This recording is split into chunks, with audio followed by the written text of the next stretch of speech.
dosen D3 Farmasi Institut Kesehatan Hermina. Video ini saya buat sebagai bentuk pernyataan diri dalam unjuk kerja Tridharma Perguruan Tinggi atau disebut dengan PDD UKTPT tahun 2025. Pada kesempatan ini, saya akan menyampaikan terkait mata kuliah yang saya ampu yang sesuai dengan bidang keahlian saya, yaitu mata kuliah pengantar farmasi klinis. Mata kuliah ini membahas tentang pengantar farmasi klinis, pengkajian resep secara administratif, rekonsiliasi obat, pelayanan informasi obat atau yang biasa disebut dengan PIO, dispensing sediaan steril, medication error, swamedikasi, penelusuran riwayat penggunaan obat, pemantauan terapi obat, obat rasional, dan pencatatan efek samping obat. Adapun capaian pembelajaran lulusan atau CPL Prodi pada mata kuliah ini meliputi CPL P7, menguasai konsep teoritis, prosedur, manajemen, dan distribusi perbekalan farmasi. Kemudian CPL P10 menguasai teknik pengumpulan, klasifikasi, dan dokumentasi informasi kefarmasian. Kemudian CPL P11 menguasai konsep, prinsip, dan teknik komunikasi dalam pelaksanaan pelayanan kefarmasian yang telah tertuang dalam RPS dan telah divalidasi oleh Ketua Program Studi. Capaian pembelajaran mata kuliah yang diharapkan antara lain CPMK 1, mahasiswa mampu menguasai konsep pelayanan farmasi klinis. CPMK 2, mahasiswa mampu menguasai masalah-masalah terkait penggunaan obat. CPMK 3, mahasiswa mampu menguasai sistem pengelolaan sediaan farmasi yang membutuhkan penanganan khusus. Komponen utama dalam proses pembelajaran ini adalah Delivery, Interaction, and Assessment atau DAA. Untuk delivery, saya memberikan materi serta RPS yang dapat diunduh langsung oleh mahasiswa pada sistem e-kampus Institut Kesehatan Hermina, serta presentasi interaktif yang dilakukan secara tatap muka untuk mendukung pemahaman mahasiswa. Untuk interaction, pada mata kuliah ini melibatkan komunikasi dua arah antara dosen dan mahasiswa berupa diskusi, tanya jawab, kolaborasi, dan refleksi bersama. Assessment atau sistem penilaian yang saya lakukan dalam mata kuliah ini mencakup asesmen formatif untuk penilaian proses yang dilakukan melalui kuis, tugas proyek individu atau kelompok, serta penilaian sikap dan keterampilan sesuai dengan RPS. Selanjutnya, asesmen sumatif untuk penilaian akhir berupa ujian tengah semester dan ujian akhir semester. Model pembelajaran yang digunakan dalam mata kuliah ini adalah problem based learning dengan metode presentasi interaktif, praktik kolaborasi, kelompok, dan role play.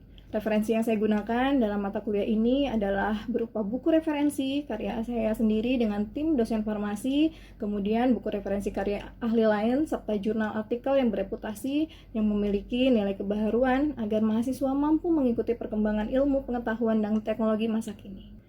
Baik, berikut adalah video proses pembelajaran pada mata kuliah pengantar farmasi klinis dengan materi pertemuan kedua yaitu swamedikasi. Selamat menyaksikan.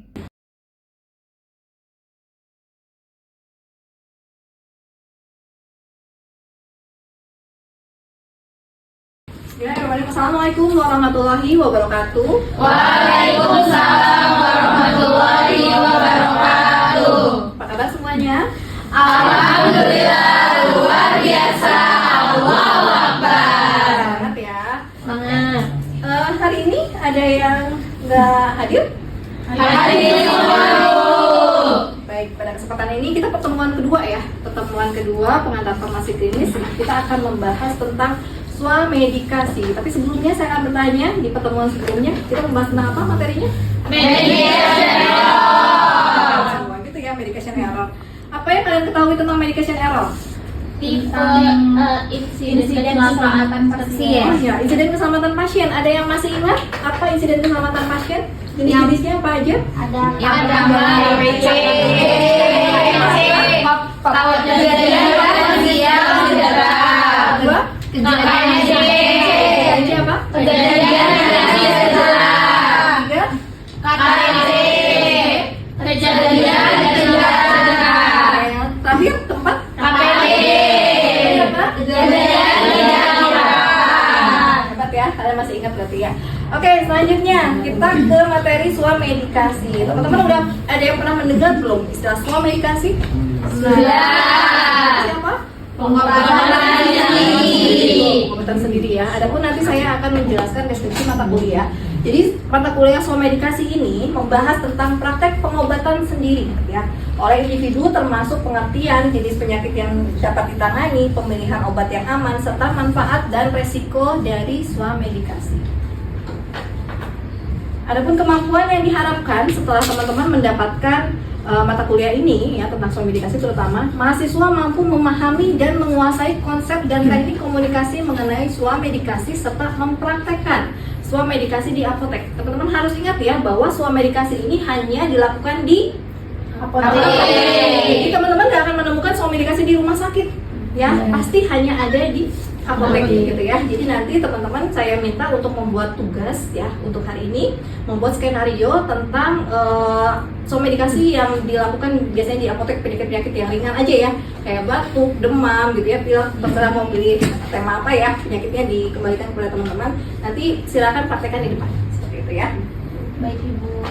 Oke, kita bahas untuk pendahuluan ya. Saya ingatkan kembali, jadi swamedikasi itu merupakan upaya pengobatan yang dilakukan sendiri ya. Jadi ini hanya terjadi di apotek ya, di rumah sakit nggak ada. Di sini apoteker harus berperan sebagai pemberi informasi atau drug informer, khususnya untuk obat-obatan yang digunakan dalam swamedikasi. Jadi nanti teman-teman diibaratkan sebagai apoteker ya, ada apoteker dan ada pasiennya gitu ya. Jadi teman-teman sebagai apoteker ya. Swamedikasi biasanya dilakukan untuk mengatasi keluhan-keluhan penyakit yang ringan ya. Jadi swamedikasi itu hanya untuk keluhan ringan aja, seperti apa? Demam, gitu ya.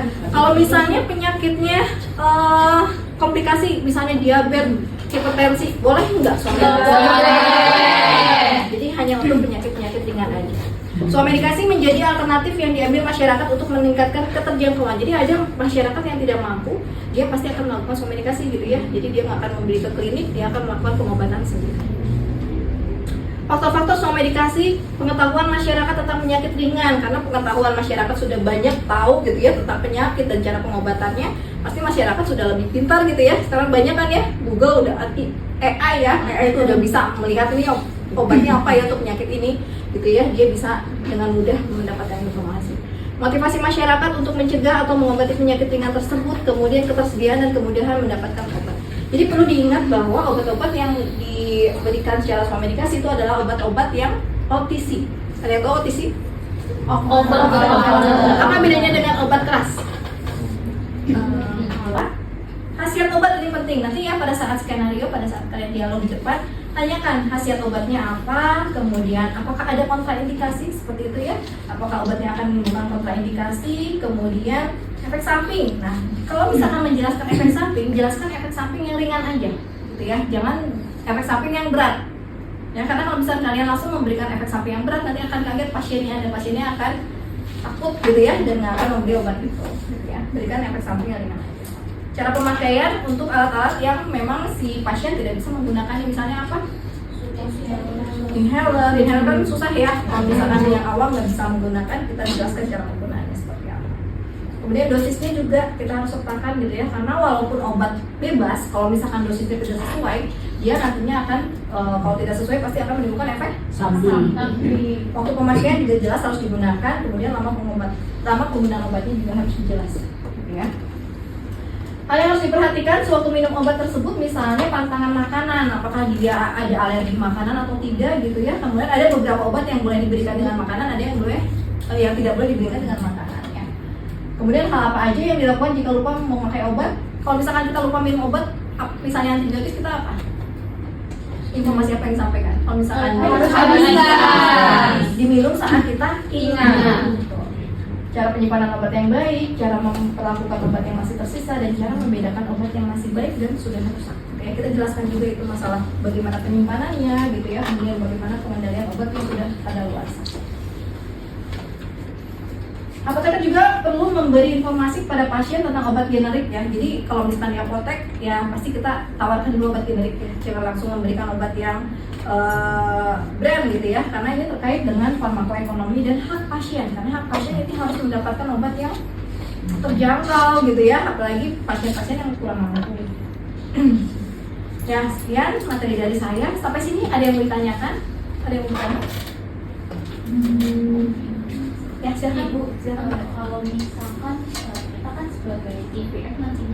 kan obat-obat suami medikasi aja atau Ya, betul. Cuman kalau misalkan ada apoteker itu kalau ada obat keras dikasihnya seperti sesuai permintaan. Ya, betul. Sama konsumsi. Ya, betul. Pertanyaan yang bagus ya, Yolanda. Jadi kalau misalnya di apotek itu ada apoteker, kita kalau misalnya ada pasien nih yang mau membeli obat keras ya, kalau misalnya ada apoteker, ada beberapa obat yang boleh diserahkan oleh apoteker, gitu ya. Jadi kalau misalnya obat keras ya, ada yang disebut dengan obat wajib apotek. Pernah dengar nggak? Nah, di dalam daftar OA itu kan ada beberapa di antaranya obat keras ya. Rata-rata obat keras ya. Nah, itu boleh diberikan oleh apoteker. Kalau misalnya ada apotekernya, tapi nggak boleh diberikan oleh TPF. Jadi kalau misalnya nggak ada apotekernya, TPF nggak boleh meskipun itu masuk di OA. Dan OA itu wajib ada di apotek obat-obatnya gitu. Itu persyaratan kalau kita mau mendirikan apotek itu OA harus seperti itu. Nah, itu yang ada. Jadi boleh diserahkan oleh apoteker langsung. Dan nanti TPF mengarahkan ke pasiennya, oh silakan. Gitu. Kalau misalnya udah di depan ya apotekernya, oh silakan masuk ke ruang konseling aja. Gitu. Nanti diarahkan oleh si TPF, kemudian nanti si pasiennya akan konsul dengan apoteker. Seperti itu ya. Baik teman-teman, jadi untuk hari ini kita coba praktekkan gitu ya, praktekkan suami medikasi. Teman-teman coba cari skenario ya, buat skenario dua orang ya, ada yang sebagai apoteker, ada yang sebagai pasien ya. Satu apoteker, satu pasien, kemudian 4 jenis penyakit ya, 2 orang tapi 4 jenis penyakit. Jadi ada batuk, demam, pilek gitu ya, atau batuk pilek itu boleh ya. Nanti silahkan dicari, kemudian nanti kita langsung praktekkan. Ya. Oke. Baik, ada yang sudah selesai? Saya Bu. Oke, baik. Dega silakan ke depan. Dega, apa penyakitnya? Saya penyakit batuk Ibu. Baik, silakan mulai. Assalamualaikum warahmatullahi wabarakatuh. Waalaikumsalam warahmatullahi wabarakatuh. Perkenalkan, saya Dega. Saya ingin mengonsultasikan tentang suami medikasi tentang batuk. Pada suatu hari datang seorang remaja datang ke apotek. Remaja itu datang ke apotek untuk membeli obat yang diindikasikan untuk sakit yang sedang dialami adiknya yang berusia 18 tahun. Remaja itu mengatakan adiknya sedang mengalami batuk disertai gatal. Selamat siang, ada yang bisa dibantu? Siang Pak, saya mau beli obat batuk untuk adik saya. Kira-kira obatnya apa ya? Baik Pak, sebelumnya perkenalkan, nama saya Dega, apoteker di apotek ini. Sudah berapa lama batuknya Pak? Sudah sejak 2 hari yang lalu Pak. Dia batuk sama tenggorokannya gatal. Sebelumnya sudah minum obat batuk apa Pak? Atau adiknya sudah mau konsumsi obat apa? Belum Pak, dan tidak sedang mengonsumsi obat apa-apa. Untuk usia adiknya berapa ya Pak? Untuk usianya 18 tahun Pak. Apakah ada demamnya? Tidak ada sih Pak. Adiknya ada alergi terhadap obat tidak? Tidak ada Pak. Apakah terdapat keluhan lain Pak? Tidak ada Pak. Mau sirup atau tablet ya Pak untuk obatnya? Tablet saja Pak. Baik, sebentar ya, saya pilihkan obatnya dahulu. Ya Pak. Baik Pak, ini untuk obatnya yaitu obat batuk Mextril yang dapat meringankan batuk kering serta tenggorokan gatal. Obatnya itu dikonsumsi 2-3 kali sehari, 1 tablet saja. Sesudah makan ya Pak. Ya Pak. Oh iya Pak, obat ini mempunyai efek samping yang membuat mengantuk. Maka dari itu dianjurkan untuk tidak berkendara setelah minum obat ini. Jangan lupa untuk banyak konsumsi air putih ya Pak. Ya Pak. Sebelumnya Bapak menyimpan obat ini di mana ya Pak? Di kotak obat Pak. Oh baik Pak. Nanti obatnya jika sedang tidak digunakan lagi bisa diletakkan di kotak obat ya. Terima kasih Dega dan Irfan. Ada lagi yang sudah mendapatkan penyakit untuk suami medikasi? Ya, silakan. Siapa? Silakan, Salsa dulu, Salsabila. Silakan dengan siapa? Penyakitnya apa? Demam. Demam ya, silakan.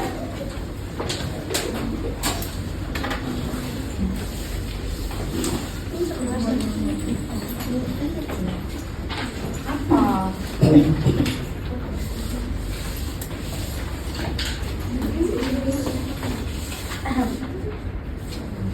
Dimana pasien datang ke apotek untuk membeli obat yang bisa memulihkan demam yang diderita olehnya sejak 2 hari, lalu demamnya tidak berkunjung turun. Selamat pagi Mbak.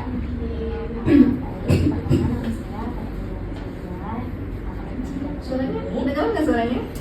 Kurang besar. Maaf ya guys.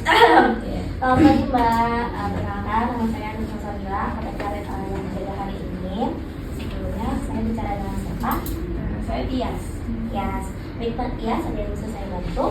Begini Mbak, saya mengalami demam karena habis bepergian jauh, lalu sampai di rumah saya angkut-angkut barang, naik sepeda, terus panas, terik matahari. Sudah berapa lama demamnya? Sudah 2 hari. Ada gejala lain selain demam? Enggak sih Mbak, saya merasa tidak enak badan aja karena mungkin kecapean. Mbak punya riwayat terapi obat itu? Sebelumnya sudah mengonsumsi obat apa? Belum mengonsumsi obat apa-apa. Baik, kalau begitu saya pilihkan obat dengan saya pilihkan dengan ambil obat terlebih dahulu ya. Sebentar. Iya.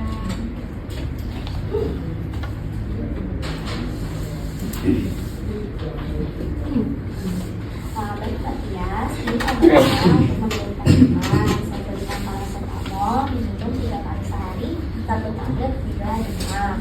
Jika demam sudah menurun, pemakaian mulai dihentikan. Lalu obat ini kita simpan di dalam kotak obat. Baik Mbak. Obat ini mungkin untuk membantu agar demam cepat menurun, Mbak bisa sambil kompres sama air panas gitu. Atau air panas gitu. Ya, apa sudah paham? Paham. Dan saya mau izin untuk mengobati apa yang saya gunakan bisa lebih. Ini ada obat paracetamol. Terus diminum itu 3 kali sehari 1 tablet. Ya. Habis itu kalau demamnya udah turun boleh dihentikan obatnya. Terus habis itu dibantu dengan kompres. Ya, kalau Mbak setelah minum obat ini, setelah obatnya sudah habis, Mbak demamnya turun, Mbak bisa konsultasi langsung ke dokter. Tuh, jangan lupa banyak minum dan istirahat ya. Oke, baik Mbak. Oke, terima kasih. Semoga lekas sembuh. Oke, terima kasih.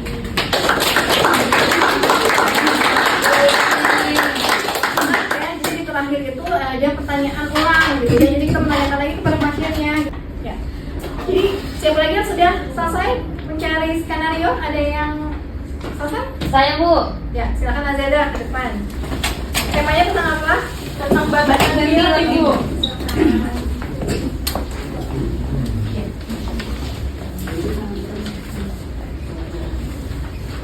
Bismillahirrahmanirrahim. Assalamualaikum warahmatullahi wabarakatuh. Waalaikumsalam warahmatullahi wabarakatuh. Selamat pagi teman-teman. Jadi di sini kita akan melakukan role play dengan materi somedikasi batuk dan pilek. Saya Salsa Dewinta sebagai pasien.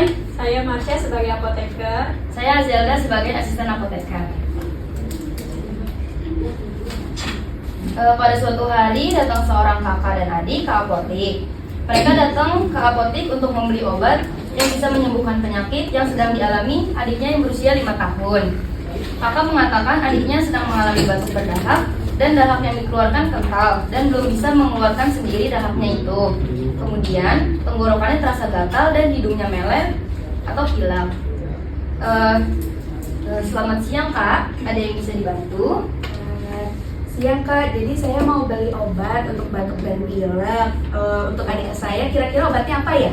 Maaf, dengan Kak siapa ya? Saya Salsa. Oh baik, baik Kak Salsa. Untuk obatnya silakan langsung konsultasi ke apoteker saja ya. Mari saya antar ke ruangannya. Selamat siang Kak. Baiklah, perkenalkan saya Marsha, apoteker di apotek ini. Sebelumnya saya berbicara dengan kakak siapa ya? Saya Salsa. Oh baik Kak, ada yang bisa saya bantu? Jadi gini Kak, adik saya mengalami batuk dan pilek. Kira-kira obatnya apa ya Kak? Sudah berapa lama batuknya Kak? Sudah sejak 2 hari yang lalu Kak. Dia batuk berdahak sepertinya. Dahaknya nggak bisa keluar dan kental. Kemudian pileknya juga hidungnya sampai meleleh. Sebelumnya adiknya udah minum obat? Udah minum obat atau lagi mengkonsumsi obat lain atau? Belum minum obat apa-apa. Berapa usia Umurnya 5 tahun. ada demamnya nggak Kak? Nggak ada demamnya Kak. Adik kakak apa punya alergi obat? Nggak ada sih, nggak ada. Oh baiklah, sebentar saya pilihkan obatnya dulu ya Kak. Kakak Zilda boleh minta tolong siapkan obat anaconidin rasa cherry nggak ya? Baik Kak Masya, sebentar ya. Kak, maaf, ini untuk obatnya. Makasih ya Kak Jada. Ya, sama-sama. Baiklah Kak, ini obatnya obat batuk anakonidin rasa cherry, yaitu untuk usia 5 tahun. Diminumnya 3 kali sehari 1 sendok takar, yaitu 5 ml ya Kak. Oh iya Kak. Oh iya Kak, obat ini itu punya efek samping mengantuk. Jadi saya sarankan setelah minum obat ini nanti adik kakak itu diistirahatin aja ya Kak. Kemudian banyak minum air putih. Selain itu hindari makan makanan yang berminyak sama es. Itu jangan dikonsumsi dulu ya Kak. Iya Kak. Sebelumnya boleh nggak saya tahu kakak kalau menyimpan obat di mana ya? Di kotak aja Kak. Oh baiklah, nanti obatnya jika sedang tidak digunakan lagi bisa diletakkan di kotak obat ya Kak? Oh iya. Baik, boleh saya minta boleh saya minta kakaknya untuk ulang?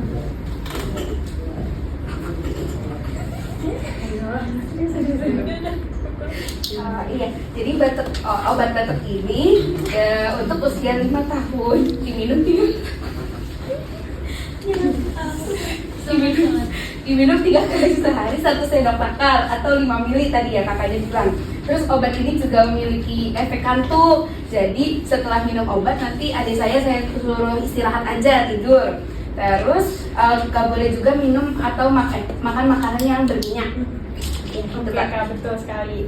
Kalau bisa saya sarankan agar kakaknya berkonsultasi dengan dokter Kak, apabila setelah semua medikasi ini adik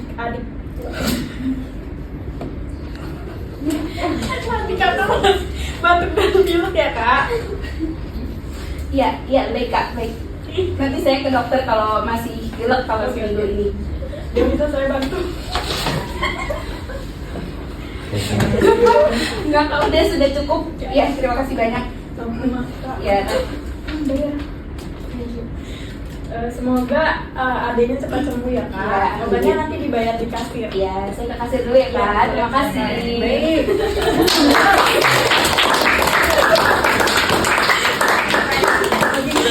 Sudah tepat ya cara penyampaian aturan pakai lengkap sekali gitu ya, dengan apa yang boleh dimakan dan sebelum makan gitu ya. Kemudian tadi sudah jelas juga penyimpanannya gitu ya, dan kemudian menanyakan kembali ke pasiennya gitu ya terkait dengan aturan pakainya. Sudah sangat baik.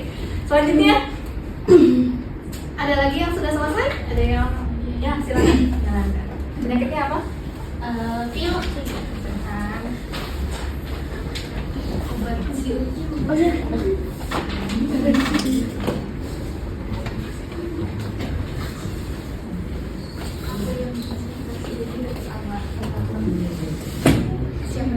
Atau yang di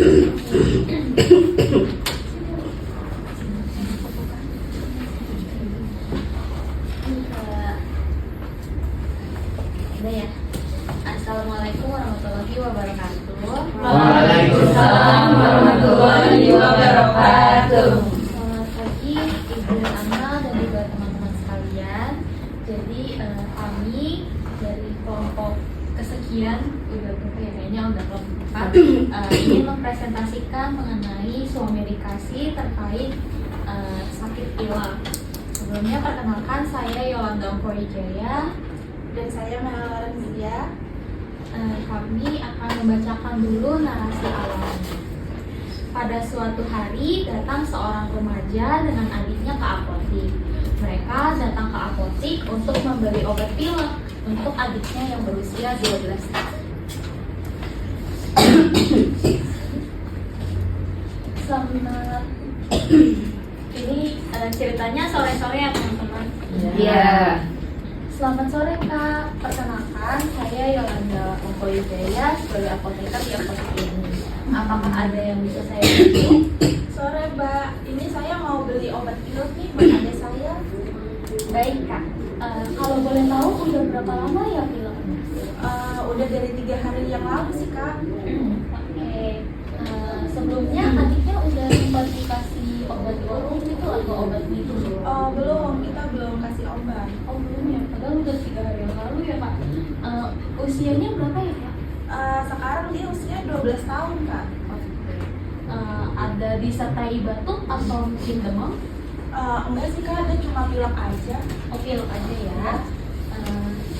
Adiknya ada alergi alergi obat gak ya kak? Nggak ada kak, Oh, nggak alergi apa-apa sih. Oke, nggak ada alergi. Baik kak, sebentar ya saya ambilkan dulu obatnya. Iya mbak. Iya mbak. Iya kak.